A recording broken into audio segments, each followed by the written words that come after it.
Assalamualaikum warahmatullahi wabarakatuh. Perkenalkan, nama saya Arni Iswari SSI MPD. Saya adalah calon guru penggerak angkatan ke-8 dari SMA Negeri 2 Dumai, Riau. Pada kesempatan ini, saya akan menyampaikan koneksi antar materi, yaitu refleksi dan kesimpulan terhadap modul 1 tentang filosofi pemikiran Ki Hajar Dewantara. Seperti yang kita ketahui bahwa Ki Hajar Dewantara adalah bapak pendidikan yang lahir pada tanggal 2 Mei tahun 1889. Pemikiran-pemikiran beliau tentang pendidikan seperti misalnya semboyan ing ngarso sung tulodo, ing madya mangun kor karso, tuturi handayani, sedikit banyak mempengaruhi perkembangan pemikiran pendidikan Indonesia sejak dulu sampai sekarang.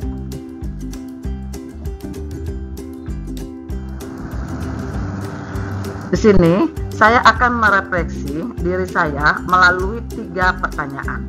Yang pertama, apa yang Anda percaya tentang murid dan pembelajaran di kelas sebelum Anda mempelajari modul 1-1? Yang kedua, apa yang berubah dari pemikiran atau perilaku Anda setelah mempelajari modul ini?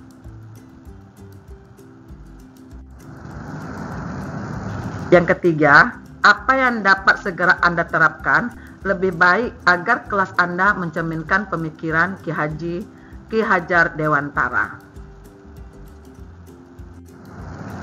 Sebelum mempelajari modul 1-1 mengenai refleksi filosofis pemikiran Ki Hajar Dewantara, sebagai guru saya belum begitu memahami pemikiran Ki Hajar Dewantara. Sebagai guru selama ini, saya harus mampu mentransfer ilmu kepada peserta didik saya secara klasikal, yaitu ceramah dan tanya jawab.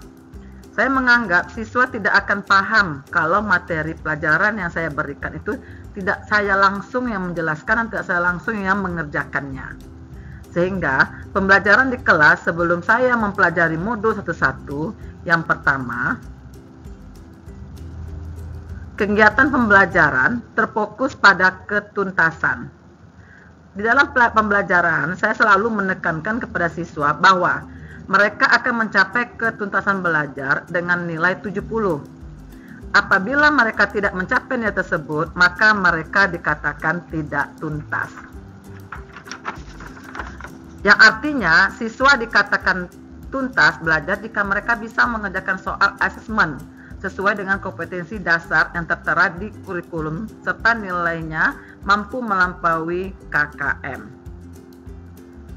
Kemudian yang selama ini saya lakukan yaitu menjadi guru yang berpusat pembelajarannya, atau guru menjadi pusat pembelajaran, atau saya sebagai teacher center. Di mana di sini saya berperan lebih dominan dibandingkan siswa. Teacher Center Learning merupakan salah satu metode pembelajaran yang berfokus pada guru, di mana guru memegang kendali penuh selama pembelajaran sekaligus memberi informasi utama, sedangkan siswa hanya bisa mendengar selama berjam-jam. Pendekatan Teacher Learning, proses pembelajaran lebih berpusat pada guru, sehingga membuat guru itu semakin cerdas. Proses pembelajaran seperti ini membuat siswa kurang mampu mengapresiasikan ilmu pengetahuannya, takut berpendapat, tidak berani mencoba, yang akhirnya cenderung menjadi siswa yang pasif dan miskin kreativitas. Ini saya lakukan sebenarnya anak-anak selalu ketergantungan jawaban kepada saya, sehingga saya tidak memberikan kesempatan kepada siswa untuk memberikan ide-ide mereka kepada saya. Sehingga siswa kurang termotivasi untuk mengerjakan soal-soal yang ada, karena mereka meyakinkan akan ada saya yang memberikan jawaban. Dan sumber belajar hanya pada satu saya saja.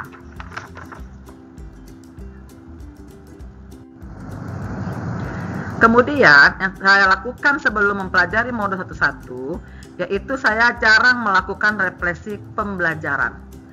Dalam kegiatan pembelajaran mengajar pasti tidak asing lagi dengan istilah refleksi pembelajaran. Refleksi pembelajaran itu merupakan satu kegiatan pembelajaran di mana siswa memberikan umpan balik kepada guru dan terhadap kegiatan pembelajaran yang sudah dilakukan. Refleksi pembelajaran ini bisa dilakukan dalam bentuk penilaian tertulis, lisan yang dilakukan siswa untuk guru dan guru untuk siswa, guna mengekspresikan kesan konstruktif, harapan serta kritik terhadap proses pembelajaran. Nah, disinilah kekurangan saya. Ketika saya harus mengajar, saya tidak melakukan ini. Saya langsung menutup kegiatan dan keluar dari kelas. Kemudian yang saya lakukan selama ini, kurang memahami karakteristik siswa. Selama mengajar, saya tidak pernah memperhatikan karakteristik siswa. Saya mengajar sama rata saja dan menganggap mereka semua sama. Padahal, kita dalam mengajar, satu hal kita pahami bahwa setiap siswa memiliki latar belakang yang berbeda dan cara belajar mereka sendiri yang memiliki karakter yang berbeda-beda, sehingga terbentuklah proses pembelajaran sehingga siswa bisa mencapai tujuan dari pembelajaran. Kegiatan yang saya lakukan selama ini sebelum mempelajari modul sesuatu, yaitu saya selalu memberikan sanksi atau hukuman apabila siswa melanggar aturan. Saya selalu menemukan siswa yang melanggar tata tertib, berperilaku menyimpang dan bahkan mengganggu kegiatan belajar mengajar di kelas. Hal semacam ini tentu saja tidak boleh dibiarkan begitu saja. Mendiamkan siswa yang melanggar peraturan tentu saja akan membuat siswa tidak menyadari bahwa perilaku atau tindakan yang dilakukannya salah, sehingga dia akan terus-menerus untuk melakukannya. Hukuman yang diterima karena lalai melakukan kewajiban di sekolah akan membuat siswa jera dan tidak akan mengulanginya lagi. Cuman, kesalahan dari saya sepertinya, saya selalu memberikan hukuman kepada anak-anak dalam bentuk fisik, yaitu contohnya push up, lompat jongkok, kemudian hormat bendera sampai setengah jam. Padahal itu tidak perlu dilakukan. Banyak hukuman-hukuman yang membuat anak jera tanpa melakukan hukuman fisik. Selanjutnya, yang sering saya lakukan sebelum saya mempelajari modul atau satu ini, yaitu saya selalu menuntut bakat dan minat anak tanpa memperhatikan kodratnya. Setiap siswa memiliki bakat dan minat yang berbeda. Ada yang menonjol dalam bidang olahraga, ada yang menyukai bidang seni, ada anak yang memiliki bakat di bidang akademik, dan ada pula anak yang memiliki bakat lebih dari satu bidang. Peran seorang guru tidak berhenti sebatas pada mengajarkan pelajaran di kelas saja. Seorang guru juga memiliki peran yang sangat penting dalam mengarahkan bakat dan minat anak di kelas atau di sekolah. Peran guru sebagai seorang pendidik yang ditugaskan untuk mendidik mengajar, yaitu mengarahkan, melatih, menilai, dan mengevaluasi peserta didik. Oleh karena itu, guru harus mampu mengidentifikasi bakat setiap siswa supaya mereka dapat mengarahkan dan mengembangkan apa yang diminatinya sesuai dengan bakat dan minat yang dimilikinya. Jika bakat dan minat siswa terarah dengan baik, maka tidak akan sulit bagi siswa untuk meraih prestasi baik dalam bidang akademik maupun non-akademik. Tetapi kenyataannya, saya selalu memaksa anak untuk pandai matematika. Padahal, di antara dari mereka ada yang tidak menyenangi pelajaran matematika. Misalnya mereka hanya menyenangi permainan olahraga seperti bola, futsal, bulu tangkis, dan lain sebagainya. Hal ini saya pahami karena saya selalu menuntut anak untuk pandai matematika dan memaksa agar bisa mereka menyelesaikan soal-soal yang saya berikan dan tuntas dalam mencapai kategori KKM.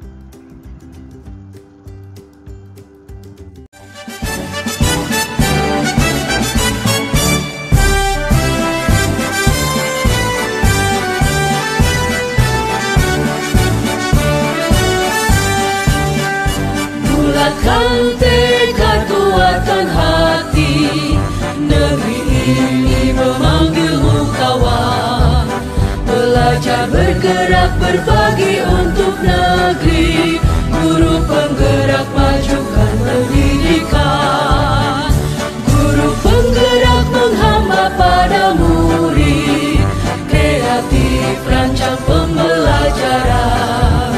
Hargai potensi, tingkatkan prestasi, lahirkan profil pelajar Pancasila. Belajar, bergerak, berbagi untuk negeri, kita menjalin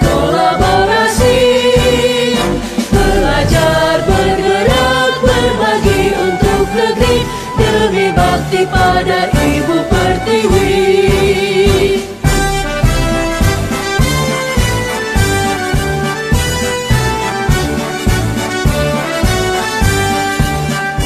Bulatkan tekad, kuatkan hati, negeri ini memanggilmu kawan. Belajar, bergerak, berbagi untuk negeri, guru penggerak majukan pendidikan. Guru penggerak menghamba pada murid, kreatif rancang pembelajaran. Hargai potensi, tingkatkan prestasi, lahirkan profil pelajar Pancasila. Belajar, bergerak, berbagi untuk negeri, kita menjalin kolaborasi. Belajar, bergerak, berbagi untuk negeri, demi bakti pada Ibu Pertiwi. Belajar, bergerak, berbagi untuk negeri, kita menjalin kolaborasi. Namun, setelah saya mempelajari modul satu-satu tentang pemikiran Ki Hajar Dewantara, saya menyadari bahwa apa yang saya pikirkan dan saya lakukan selama ini tidak tepat. Seharusnya saya melakukan pembelajaran yang pertama, berpusat pada siswa atau student center. Yang artinya, student center itu adalah metode pembelajaran yang berfokus untuk meningkatkan serta mengembangkan kemampuan kritis siswa, sehingga siswa mampu mendapatkan porsi untuk lebih aktif dalam proses pembelajaran. Proses pembelajaran yang terjadi secara dua arah, siswa mendapatkan ilmu melalui belajar secara individu, kelompok atau mengeksplorasikan masalah, serta tidak menjadi penerima pengetahuan yang pasif. Pendidikan idealnya berorientasi pada siswa, artinya proses pembelajaran harus disesuaikan dengan kebutuhan, kemampuan, dan minat siswa, sehingga mereka dapat mengembangkan potensinya. Beberapa metode dan mode pembelajaran yang dapat saya gunakan dalam kegiatan pembelajaran yang berpusat pada siswa. Yang pertama, yaitu metode diskusi. Yang kedua, pembelajaran dengan metode kontekstual, yaitu pembelajaran yang banyak memberikan kesempatan kepada siswa untuk melakukan, mencoba, dan mengalami sendiri. Yang ketiga, model role play and simulation. Pembelajaran dengan menggunakan model ini mendorong siswa untuk mempelajari bagaimana caranya siswa mempraktikkan kemampuan umum dalam komunikasi verbal dan nonverbal, mempraktikkan kemampuan khusus, kemampuan tim, mengembangkan kemampuan dalam menyelesaikan masalah. Kebebasan berekspresi, mengungkapkan pendapat dan berkreasi sesuai dengan metode atau pembelajaran dengan media yang tepat. Selanjutnya, menuntun bakat dan minat siswa sesuai kodrat alam dan zaman serta sosiokultural. Pada dasarnya, anak bukanlah sebentuk kertas kosong yang bisa digambar sesuai dengan keinginan orang dewasa. Tetapi siswa sudah membawa kekuatan atau kodratnya, yaitu kodrat alam dan kodrat zaman. Kodrat alam siswa berbeda-beda. Kodrat alam siswa yang tinggal di pegunungan akan beda kodratnya dengan siswa yang tinggal di pegunungan, akan beda kodratnya dengan siswa yang tinggal di pesisir pantai. Mereka akan memiliki potensi, bakat, dan minat yang berbeda. Maka kita harus menyadari bahwa setiap siswa itu beragam dan mempunyai keunikan sendiri-sendiri. Sedangkan kodrat zaman berhubungan dengan zaman yang dialami oleh siswa pada saat pengajaran atau pendidikan berlangsung. Untuk pendidikan saat ini, para pendidik harus menekankan pada kemampuan anak untuk memiliki keterampilan abad 21. Saya tidak boleh memukul rata kemampuan siswa hanya karena tidak ingin melakukan effort lebih. Saya wajib menanamkan pada diri saya bahwa setiap anak itu unik. Memotivasi adalah faktor penting dalam kesuksesan siswa. Saya dapat memberikan stimulasi dalam mengasah bakat dan minat siswa yang telah diidentifikasikan. Bagaimana caranya? Dengan cara memberikan latihan atau memberikan kesempatan kepada siswa untuk mewujudkan kebolehannya. Salah satu cara saya mengembangkan bakat dan minatnya dengan mengikutsertakan siswa pada perlombaan-perlombaan. Siswa tidak hanya merasa termotivasi untuk berlatih dan mengasah bakatnya, mereka juga akan tumbuh rasa optimis dan percaya diri. Perlombaan akan memberikan pengalaman yang luar biasa. Siswa dapat mengamati peserta lain dan tidak jarang memetik pelajaran berharga dari pengalaman yang telah dilaluinya. Kemudian, pemikiran atau perilaku saya setelah mempelajari modul 1.1 ini, saya akan memperhatikan setiap karakteristik belajar siswa. Saya akan memperhatikan karakteristik belajar siswa, yaitu saya berusaha untuk memahami temperamen siswa, memperhatikan tutur kata, sikap, perasaan, dan perilaku siswa. Coba masuk ke dunia siswa, artinya masuk ke dunia siswa merupakan cara paling mudah untuk memahami karakter siswa. Karena ketika guru masuk ke dunia siswa, maka akan terjadi interaksi antara guru dan siswa. Sehingga hal tersebut dapat memberikan gambaran bagi guru terkait karakteristik setiap siswa secara detail. Kemudian melakukan komunikasi dua arah. Komunikasi dua arah menjadi penanda penting keberhasilan pembelajaran dilakukan oleh guru terhadap peserta didik di abad 21. Komunikasi dua arah dapat dilihat ketika peserta didik menyampaikan pemikiran-pemikirannya terhadap materi yang dikuasainya melalui komunikasi yang baik kepada gurunya. Dalam hal ini, guru dapat menilainya dari sudut pandang serta pemahaman materi peserta didik. Kemudian memahami lingkungan sekitar peserta didik. Lingkungan sekitar sangat berpengaruh untuk membentuk karakter siswa berdasarkan pengalaman yang telah mereka lalui di lingkungan tersebut. Misalnya, seorang siswa yang tumbuh dari keluarga broken home dan sering mendapat kekerasan dari rumah, maka hal tersebut berakibat pada ketidakfokusan siswa saat di sekolah. Kemudian mengikutsertakan peserta didik pada program pengembangan diri. Memahami bakat dan minat peserta didik sangatlah penting, karena hal tersebut akan berdampak pada masa depan mereka. Di mana guru perlu memahami bakat dan minat peserta didik dan mengarahkan mereka untuk mendalami bakat dan minatnya. Kemudian, saya akan melakukan refleksi pembelajaran. Contoh refleksi pembelajaran yang paling umum dilakukan yaitu dengan cara mengulas kembali materi pelajar sebelumnya. Biasanya dapat dilakukan secara mandiri, yaitu membaca dari awal semua catatan yang berkaitan, kemudian memahaminya dan mencatat poin-poin penting. Kemudian, perilaku yang akan saya lakukan setelah mempelajari modul ini, yaitu tidak memberikan sanksi atau hukuman yang tidak sesuai dengan kesalahan. Tujuan pemberian hukuman dalam pendidikan adalah untuk menyadarkan siswa jika telah melakukan kesalahan atau melanggar peraturan-peraturan yang telah ditetapkan. Meskipun demikian, pemberian hukuman tidak boleh dilakukan dengan semena-mena. Menurut Ki Hajar Dewantara, ada 3 poin yang harus diperhatikan dalam pemberian hukuman pada siswa. Poin yang pertama yaitu hukuman yang diberikan harus selaras dengan kesalahannya. Sebagai contoh, siswa mengotori ruang kelas, maka hukumannya adalah menyapu. Atau jika siswa merusak atau memecahkan benda di kelas, maka hukumannya adalah menggantinya tanpa perlu menambahkan hukuman fisik seperti menjewer atau menampar siswa. Mengapa? Karena hal tersebut dapat juga sebagai itu suatu penyiksaan. Poin kedua yang disampaikan Ki Hajar Dewantara tentang hukuman itu adalah adil. Guru menghukum siswa harus bersifat adil. Hukuman diberikan kepada siapapun yang melakukan kesalahan atau pelanggaran, tidak peduli latar belakang orang tua siswa. Pemberian hukuman yang dilakukan secara subjektif berpotensi menimbulkan kecemburuan dan guru akan dinilai pilih kasih. Poin yang ketiga adalah hukuman harus segera dilaksanakan. Maksudnya, hukuman atau sanksi diberikan saat kesalahan terjadi.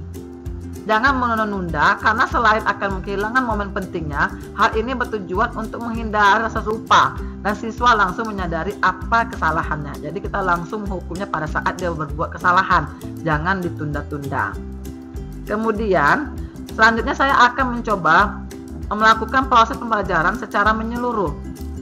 Saya seharusnya melakukan proses pembelajaran secara menyeluruh, bukan hanya aspek kognitif saja, namun juga aspek afektif, psikomotor, spiritual, sosial, dan budaya. Jadi, saya tidak menekankan anak pada ketuntasan belajar di bidang kognitif saja, tetapi dalam budi pekerti khususnya juga harus saya sampaikan. Jadi intinya, guru tidak hanya menyampaikan materi saja di sekolah, tetapi budi pekerti anak juga harus kita tingkatkan.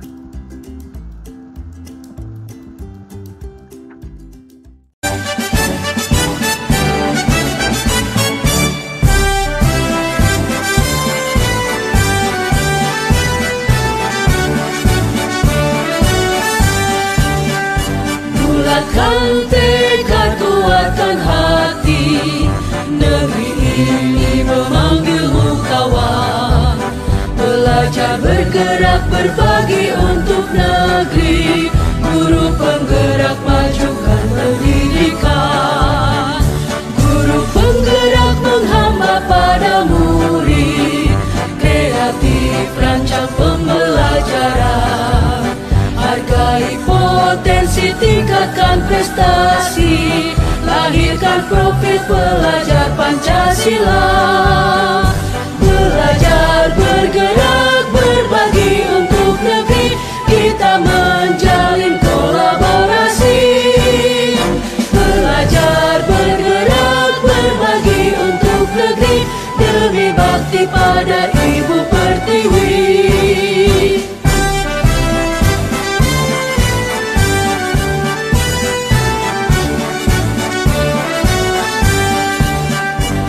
Bulatkan tekad, kuatkan hati, negeri ini memanggilmu kawan. Belajar, bergerak, berbagi untuk negeri, guru penggerak majukan pendidikan.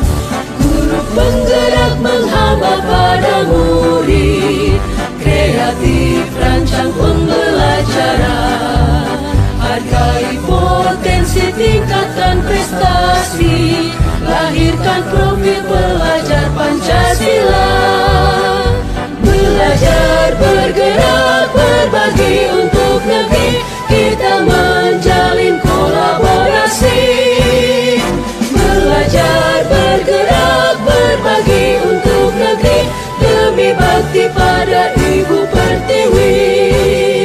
Belajar, bergerak, berbagi untuk negeri, kita menjalin kolaborasi. Belajar, bergerak, berbagi untuk negeri, demi bakti pada Ibu Pertiwi. Demi bakti pada Ibu Pertiwi.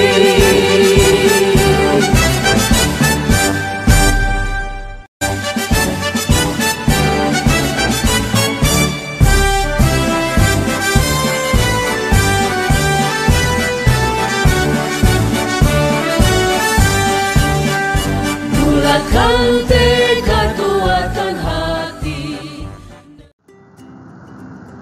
Kemudian kita lanjutkan dengan pertanyaan yang ketiga, yaitu apa yang saya terapkan lebih baik agar kelas saya mencerminkan pemikiran Ki Hajar Dewantara. Yang pertama, saya menerapkan pembelajaran yang sesuai dengan kodrat alam dan kodrat zaman. Saya harus mengubah mindset saya yang tadinya berpikir bahwa anak itu adalah selembar kertas kosong yang tidak tahu apa-apa. Saya harus meyakinkan diri saya bahwa setiap anak lahir sudah lengkap dengan potensinya masing-masing, meskipun masih terlihat samar-samar. Saya harus peka membaca dan mengenali setiap potensi anak yang saya didik agar pengajaran dan pendidikan yang saya berikan nantinya, baik metode maupun bahan ajar, bisa betul-betul menggali potensi anak seoptimal mungkin. Saya harus mengupayakan pembelajaran yang berpusat pada anak, memberikan ruang kesempatan dan fasilitas seluas-luasnya agar anak mampu berpartisipasi aktif dalam kegiatan pembelajaran. Saya sebagai pendidik menempatkan diri saya sebagai fasilitator yang menuntun anak agar ia mampu mencapai tujuan pembelajaran yang diharapkan. Di akhir pembelajaran, penting bagi saya untuk memberikan penguatan terhadap materi-materi konseptual agar anak tidak mengalami miskonsepsi. Selain itu, melalui pembelajaran yang berpusat pada anak, saya berharap bisa mengasah keterampilan anak pada abad 21. Yang kedua, saya mengintegrasikan pembelajaran dengan permainan. Saya mencoba menciptakan suasana kelas yang menyenangkan. Hal ini sejalan dengan kodrat anak yang senang bermain. Kita bisa mengkolaborasikan asiknya permainan ke dalam kegiatan pembelajaran.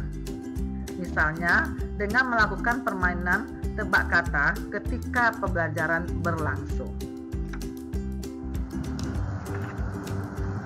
Selanjutnya, menerapkan konsep merdeka belajar dengan mengutamakan aspek budi pekerti dan mengintegrasikan pembelajaran yang mencerminkan profil Pancasila.